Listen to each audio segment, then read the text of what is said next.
Hello everyone, कैसे हो guys आप सभी। मैं दीपा, आप जानते हो मैं पढ़ाती हूँ आपको ज्योग्राफी। आज की क्लास में हम एक मोस्ट इम्पोर्टेंट टॉपिक करने जा रहे हैं। टॉपिक का नाम रहेगा क्लाइमोग्राफ। देखो, प्रैक्टिकल ज्योग्राफी का ये टॉपिक है और क्लाइमोग्राफ इसका नाम है। आप इसे क्लाइमोग्राफ या क्लाइमोग्राम भी कह सकते हो, तो ग्राफ कह लो या ग्राम कह लो, बात एक ही है, ये एक ही है। ठीक है, तो सबसे पहले इसके बारे में कुछ बेसिक चीज़ें पढ़ लेते हैं कि क्लाइमोग्राफ होता क्या है। और एस्टेट के एग्जाम्स में घुमा फिरा के यहाँ से क्वेश्चन आता है, तो एस्टेट का हो DSSS हर एक एग्जाम में ही आता है, तो ध्यान से पढ़िएगा आज की क्लास को। तो क्लाइमोग्राफ होता क्या है भाई, ये एक तरीके का आपका लाइन ग्राफ होता है। तो एक क्वेश्चन यही आया था एक बार एस्टेट में, जो क्लाइमोग्राफ है वो किस तरीके का ग्राफ है। ठीक है, तो ये एक लाइन ग्राफ है, बार डायग्राम है, या आपको ऑप्शन में और दो चार चीज़ें दे दी गई थी, तो ध्यान रखना ये एक तरीके का आपका लाइन ग्राफ है, जिसे हिंदी में बोलते हैं रेखा चित्र। तो ये क्या है, एक रेखा चित्र है। क्लाइमोग्राफ की बात करें तो ये एक रेखा चित्र है। उसके साथ साथ जो क्लाइमोग्राफ है इसमें क्या दिखाया जाता है, इसमें जलवायु के तत्वों को दिखाया जाता है। जलवायु के तत्वों को यानी एलिमेंट्स ऑफ क्लाइमेट को दिखाया जाता है, प्रेजेंट किया जाता है। जैसे तापमान, और उसके साथ हम बात करें तो सापेक्षिक आर्द्रता यानी रिलेटिव ह्यूमिडिटी को इसमें दिखाया जाता है। मैं डिटेल में आपको पढ़ाऊंगी, अभी बस इतना समझ लो कि जलवायु के तत्वों को दिखाने के लिए क्लाइमोग्राफ का यूज हुआ था। अब इससे 3 क्वेश्चन बनते हैं क्लाइमोग्राफ से। वो क्वेश्चन क्या है, सबसे पहला है भाई, जो क्लाइमोग्राफ है इसका विचार सबसे पहले किसके माइंड में आया। तो क्लाइमोग्राफ का जो विचार है सबसे पहले जे बोल के माइंड में आया था। किसके माइंड में आया था, जे बोल के माइंड में आया था ये विचार। और कब आया था, तो भाई 1910 में आया था, इतना आपको याद रखना है। तो विचार किसके माइंड में आया, जे बोल के में, 1910 में। ठीक है, दूसरा क्वेश्चन ये उठता है कि इस क्लाइमोग्राफ का प्रयोग किसने किया था। तो भाई इसका प्रयोग करने वाले थे अपने कोपेन महोदय। कोपेन, जिसका जलवायु वर्गीकरण सबसे फेमस है ना, वही कोपेन। तो कोपेन ने सबसे पहले इसका यूज किया था, और कब किया था, 1918 में, यानी 1918 में। अब इस क्लाइमोग्राफ की रचना किसने की, ये भी क्वेश्चन आ चुका है एग्जाम में। तो क्लाइमोग्राफ की रचना करने वाले थे ग्रिफिथ टेलर महोदय, और आज भी हम इन्हीं के नाम से जानते हैं कि ग्रिफिथ टेलर का क्लाइमोग्राफ, ऐसे ही बोलते हैं ना। आप सभी ने प्रैक्टिकल में इसको बनाया हुआ है, प्रैक्टिकल ज्योग्राफी में। ठीक है, तो ग्रिफिथ टेलर महोदय का क्लाइमोग्राफ के नाम से भी इसे जाना जाता है, या शॉर्ट फॉर्म में ये भी बोल देते हैं टेलर क्लाइमोग्राफ। तो पजल मत होना। तो विचार बोल के माइंड में आया था, प्रयोग कोपेन महोदय ने किया था, और रचना ग्रिफिथ टेलर महोदय ने की थी। ठीक है, तो ये चीजें आपको पता हो गई। अब इस क्लाइमोग्राफ को बनाने का उद्देश्य क्या था, इस क्लाइमोग्राफ को बनाने का एम क्या था, उद्देश्य क्या था। तो भाई इस क्लाइमोग्राफ को बनाने का उद्देश्य था कि जो जलवायु के तत्व हैं, यानी जो जलवायु के एलिमेंट्स हैं, उन जलवायु के तत्वों का मानव की गतिविधियों पर क्या इफेक्ट पड़ता है, यानी मानव की जो क्रियाएं होती हैं, गतिविधियां होती हैं, मीन्स आप एक्टिविटी कह सकते हो, तो ह्यूमन एक्टिविटी पर क्या इफेक्ट पड़ता है हमारे जो क्लाइमेट है उसके एलिमेंट्स का। तो ये इसका उद्देश्य था इसको बनाने का, क्योंकि हमें ये देखना है कि जलवायु के तत्वों का मनुष्य की क्रियाओं पर क्या इफेक्ट पड़ता है। इतनी बातें समझ में आ गई। अब जो ये क्लाइमोग्राफ है इसमें क्या क्या दिखाया जाता है, तो इसमें 2 चीजें दिखाई जाती हैं। एक इसमें दिखाया जाता है आपका आर्द्र बल्ब टेम्परेचर, तापमान, और इसके साथ साथ दूसरे नंबर पर दिखाया जाता है भाई सापेक्षिक आर्द्रता। तो आर्द्र बल्ब तापमान और सापेक्षिक आर्द्रता को प्रदर्शित किया जाता है क्लाइमोग्राफ के अंदर। इतनी बातें समझ में आ गई। अब इसको जो उद्देश्य था वो ग्रिफिथ टेलर महोदय ने, मैंने बताया ना, इन्होंने सबसे पहले इनकी रचना की थी।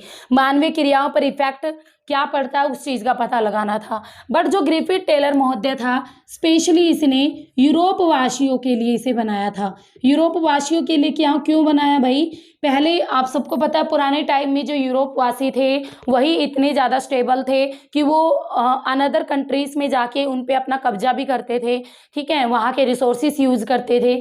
तो टेलर को इसको बनाने का, क्लाइमोग्राफ को बनाने का सबसे मेन जो उद्देश्य था वो ये था कि वो ये पता लगा सके जो यूरोप वासी है वो उष्ण कटिबंधीय प्रदेश में, यानी आपके ट्रॉपिकल एरिया में जहाँ पर बहुत ज़्यादा गर्मी होती है, बहुत ज़्यादा बारिश भी आती है, उमस वाला मौसम होता है, तो ऐसे एरिया में यूरोप वासियों का निवास किस तरीके से होगा। तो इसको बनाने का मेन उद्देश्य ग्रिफिथ टेलर का ये था। अगर नॉर्मली आपसे पूछे क्लाइमोग्राफ का उद्देश्य क्या है, तो आपका आंसर रहेगा ये कि जलवायु के तत्वों का मानव की गतिविधियों पर पड़ने वाले प्रभाव को देखना। और अगर पूछे कि ग्रिफिथ टेलर के महोदय के द्वारा क्लाइमोग्राफ को बनाने का उद्देश्य क्या था, तब आंसर ये रहेगा कि जो यूरोप वासी है उनका उष्ण कटिबंधीय प्रदेश में निवास संभव है या उसकी कितनी संभावना है, इस चीज का पता लगाना ग्रिफिथ टेलर का उद्देश्य था क्लाइमोग्राफ को बनाने का। इतनी बातें समझ में आ गई। अब यहाँ पर जो टेम्परेचर है, क्लाइमोग्राफ में जो तापमान है वो कितने से कितने डिग्री रखा गया, और भाई जो रिलेटिव ह्यूमिडिटी है यानी आपकी सापेक्षिक आर्द्रता है वो कितने से कितने प्रतिशत तक रखी गई। जो रिलेटिव ह्यूमिडिटी है उसको प्रतिशत में व्यक्त किया जाता है, और यहाँ पर जो टेम्परेचर को फ़ारेनहाइट में, ठीक है, फ़ारेनहाइट में दिखाया गया था।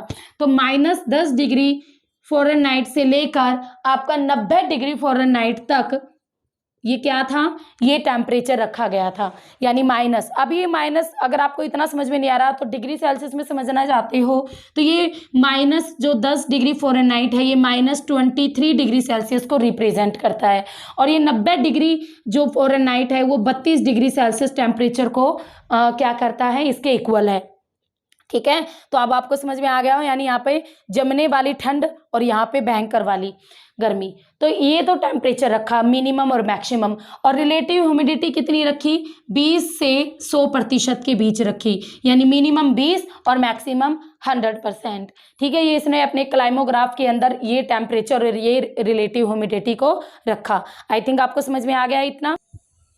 यहाँ पे ये आ गया भाई आपका बॉक्स।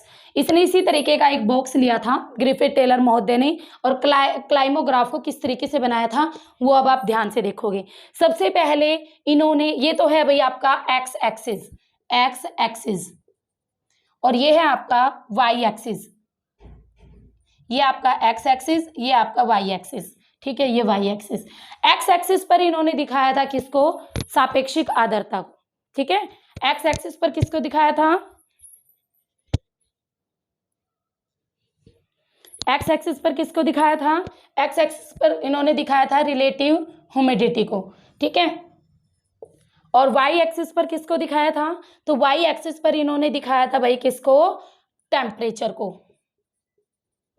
अब यहाँ पर टेम्परेचर -10 डिग्री फ़ारेनहाइट से 90 डिग्री फ़ारेनहाइट तक, तो -10, फिर 10 0 आ जाएगा आपका, फिर 10, फिर 20, फिर 30, फिर 40, 50, 60, 70, 80 और ये 90 डिग्री फ़ारेनहाइट तक, ये टेम्परेचर हो गया आपका।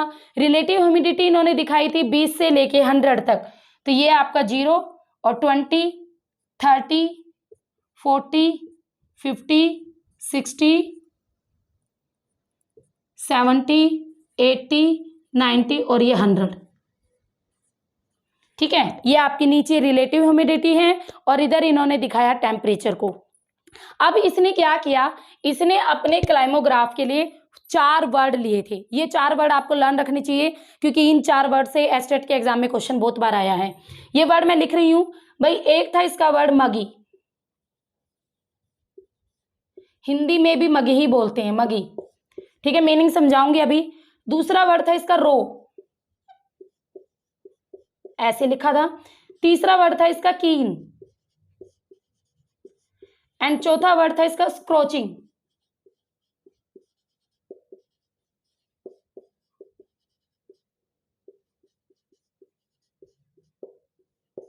ये 4 वर्ड इसने क्या किसके लिए लिए थे? अपने क्लाइमोग्राफ के लिए थे। अब कौन सा कोना इसने किस वर्ड के लिए यूज किया था, पहले सबसे पहले वो देखो। तो ये वाला जो पार्ट है, ये वाला जो कोना है, इसको बोला इसने मगी। अभी सारा समझाऊंगी डिटेल में, रुकना। मगी। सेकंड कोने को बोला रो, और ये वाला कोना कीन, और ये कोना बोला स्क्रोचिंग। इसने ये 4 वर्ड अपने चारों कोनों को दे दिए, क्लाइमोग्राफ के चारों कोनों को। सबसे पहले देखो, ध्यान से देखो, टेम्परेचर धीरे धीरे बढ़ता जा रहा है, यानी मगी वाले एरिया में हाईएस्ट टेम्परेचर है। टेम्परेचर हाईएस्ट है इस एरिया में क्योंकि सबसे ऊपर बना है। और दूसरी बात करें तो भाई इधर से अगर रिलेटिव ह्यूमिडिटी देखोगे तो वो भी सबसे ज़्यादा मगी में क्या है, सबसे ज़्यादा है 90 से 100% तक। तो मगी वाला एरिया कैसा होगा? उष्ण होगा भाई, उष्ण यानी गर्मी, ठीक है। और उष्ण के साथ साथ आर्द्र एरिया, यानी ऐसा एरिया जहां पर हवा में नमी भी है और पूरी भयंकर गर्मी भी है। तो ऐसे एरिया को क्या बोलते हैं? ऐसी गर्मी हमारे यहाँ भी होती है ना, बारिश के दिनों में जब गर्मी भी होती है, हवा में पूरी ह्यूमिडिटी भी होती है, नमी भी होती है। तो इस तरीके की जलवायु को बोलते हैं उमस वाली जलवायु। उमस सी हो जाती है जब आपके एसी चलते हैं भरपूर दिन और रात, वो वाली, ठीक है। तो मगी कैसी जलवायु थी? अगर आप इसको डायग्राम को अपने मन में, अपने दिमाग में सेट कर लोगे ना, तो अगर आपसे स्क्रोचिंग पूछे, कुछ भी पूछे, आप इजीली बता पाओगे। बस आपको ये लर्न रखना है कौन से कोने में कौन सा वर्ड लिया था उसने, ठीक है। अगर भाई उत्तर दक्षिण पूर्व पश्चिम पूछता वो भी बताऊंगी। तो सबसे पहले मगी वाली कैसी जलवायु हो गई भाई? 90 डिग्री फ़ारेनहाइट यानी 32 डिग्री सेल्सियस उष्ण एरिया है, गर्मी है, उसके साथ साथ ह्यूमिडिटी भी सबसे ज्यादा है। सेकंड रो वाला एरिया, तो भाई रो वाले एरिया में कैसे गर्मी होगी? तो ध्यान से देखो, रिलेटिव ह्यूमिडिटी तो इस एरिया की बहुत ज्यादा है, सबसे ज्यादा है। बट यहाँ पर टेम्परेचर की बात करें तो टेम्परेचर तो 10 डिग्री फ़ारेनहाइट या 0 डिग्री, तो माइनस में भी टेम्परेचर है। तो आपकी कैसी होगी? शीत और आर्द्र जलवायु। तो इस पार्ट की कैसी जलवायु होगी? शीत और आर्द्र जलवायु। इतनी बात समझ में आई। अब कीन की बात करते हैं। देखो कीन में दोनों ही चीज कम है। क्या? इसका मान लो इतना पार्ट है तो इसमें रिलेटिव ह्यूमिडिटी भी बहुत कम है और इधर टेम्परेचर भी बहुत ज्यादा कम है, माइनस में। तो इसकी कैसी जलवायु रहेगी भाई? तो इसकी होगी शीत यानी ठंडी के साथ साथ शुष्क जलवायु। ठंडी और शुष्क जलवायु यानी हवा में नमी भी नहीं होगी और ठंड भी होगी, माइनस में टेम्परेचर है, तो ये कीन जलवायु होगी। स्क्रोचिंग कैसी जलवायु होगी? ध्यान से देखो, टेम्परेचर हाईएस्ट पे जा रहा है तो आपकी उष्ण जलवायु, और उसके साथ साथ अगर रिलेटिव ह्यूमिडिटी की बात करें तो मैक्सिमम 40% तक इधर का एरिया होता है स्क्रोचिंग का और कीन का, ठीक है। तो 40% यानी कम, तो उष्ण और शुष्क जलवायु यानी गर्मी भी है और हवा में कोई नमी नहीं, ऐसी जलवायु होगी स्क्रोचिंग की। Got it? समझ में आया आपको कौन से वर्ड की कैसी जलवायु होगी? अगर आप ये डायग्राम अपने माइंड में सेट करके रखोगे आपको कोई दिक्कत नहीं आएगी, ठीक है। बस आपको ये याद रखना कौन से कोने में कौन सा वर्ड है। यहां से शुरू हो जाओ, मगी, रो, कीन, स्क्रोचिंग, सीक्वेंस में याद करो। चारों वर्ड का अच्छी तरह समझ में आ गया किस वर्ड में कैसी जलवायु है? उष्ण और आर्द्र जलवायु, उमस वाली। रो में आएगी आपकी क्या आएगी? शीत और आर्द्र जलवायु यानी ठंड भी है और हवा में नमी भी। कीन में आएगी भाई आपकी शीत और शुष्क जलवायु, ठंड भी है और हवा में नमी नहीं होगी बिल्कुल। स्क्रोचिंग में आएगी गर्मी तो है बट हवा भी बिल्कुल शुष्क है, कोई नमी नहीं है, ठीक है। तो ये थे चारों वर्ड। अब इनकी डायरेक्शन देख लो। अगर मैं यहाँ पे प्लस का सिंबल लगाती हूँ, ठीक है, तो आपका जो मगी है वो किस में है?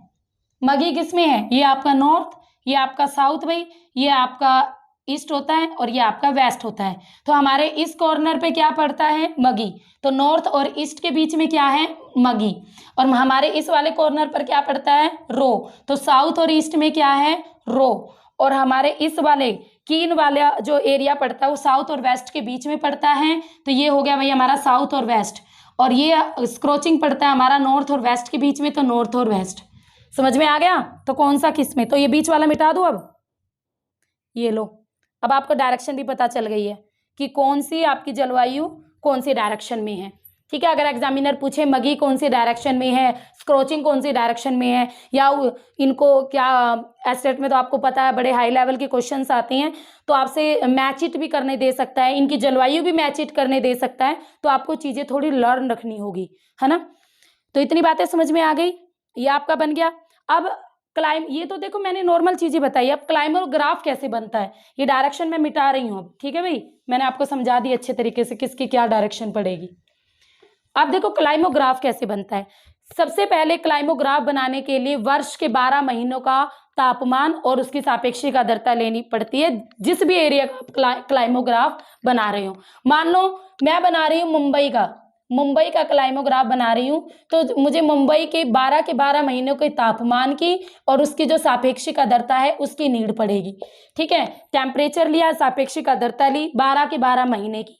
अब जैसे जनवरी से स्टार्ट करते हैं हम, तो भाई जनवरी में अगर हम बात करें जो जनवरी है नॉर्मली, तो वहाँ पे जो आपके जो मुंबई आप सबको पता है समुद्र के किनारे हैं, तो वहाँ पर ना तो ज़्यादा गर्मी होती है और ना ही ज़्यादा ठंड होती है, तो एवरेज सा उनका वो रहता है टेम्परेचर। और वो तो कोई डाटा होता है पूरा भाई, वर्ष के 12 महीनों का तापमान और आर्द्रता का डाटा लेने के बाद फिर हम एक एक डॉट लगाते चलते हैं। जैसे भाई जनवरी में मान लो यहाँ पे डॉट आई, टेम्परेचर मान लो यहाँ पे आया 70 डिग्री फॉरेनहाइट, और भाई रिलेटिव ह्यूमिडिटी भी 70% थी, तो जनवरी यहाँ पे आ गया।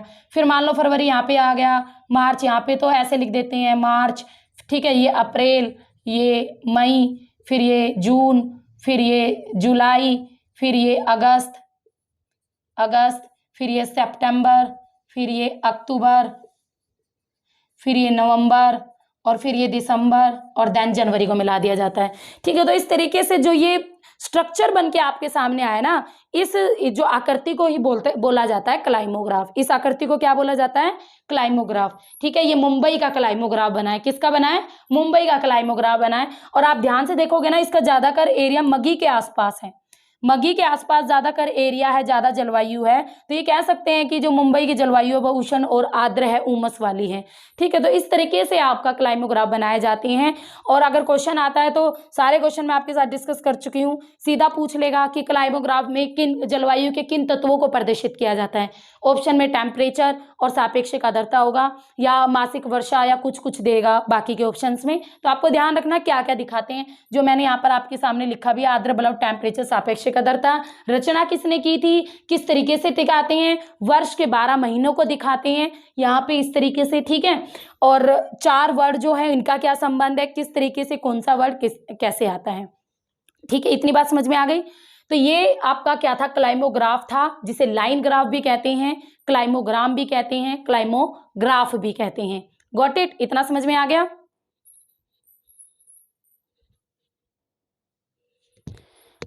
तो ग्रिफिथ टेलर का जो क्लाइमोग्राफ था ये आपने अच्छी तरीके से समझ लिया है, अगर क्वेश्चन बनता है तो इसी में से बन जाएगा। अब ग्रिफिथ टेलर ने क्लाइमोग्राफ के साथ एक और आकृति बनाई थी जिसका नाम था हीदर ग्राफ, ठीक है। जिसका नाम क्या था भाई? Heather graph. हीदर ग्राफ, जो ये इसका हीदर ग्राफ था और क्लाइमोग्राफ था ऑलमोस्ट सेम थे, बट एक ही चीज की इनमें डिफरेंस था। वो एक चीज क्या थी? तो जो हीदर ग्राफ था, जैसे इसमें आप नीचे क्या दिखाते हो? रिलेटिव ह्यूमिडिटी दिखाते हो, सापेक्षिक आर्द्रता दिखाते हो। हीदर ग्राफ में जो आपके ग्रिफिथ टेलर महोदय थे उन्होंने औसत मासिक वर्षा को दिखाया था। किसको दिखाया था हीदर ग्राफ में? औसत एक्स एक्सिस पर, ठीक है, औसत मासिक वर्षा, रेनफॉल को दिखाया था, ठीक है, एक्स एक्सिस पे। एक्स एक्सिस पे रेनफॉल को दिखाया था, वो भी आपकी एवरेज रेनफॉल को हर महीने की, नीचे 12 महीने में सेम। और इस साइड आपका सेम था टेम्परेचर। तो टेम्परेचर और वर्षा दोनों को प्रेजेंट करके जो बना था आपका, उसे नाम दिया ग्रिफिथ टेलर महोदय ने हीदर ग्राफ। तो ग्रिफिथ टेलर महोदय ने ही हीदर ग्राफ नाम दिया था, उन्होंने ही इसे बनाया था। क्लाइमोग्राफ जैसा ही है, क्लाइमोग्राफ जैसा ही है, ज़्यादा कुछ अलग है नहीं इसमें।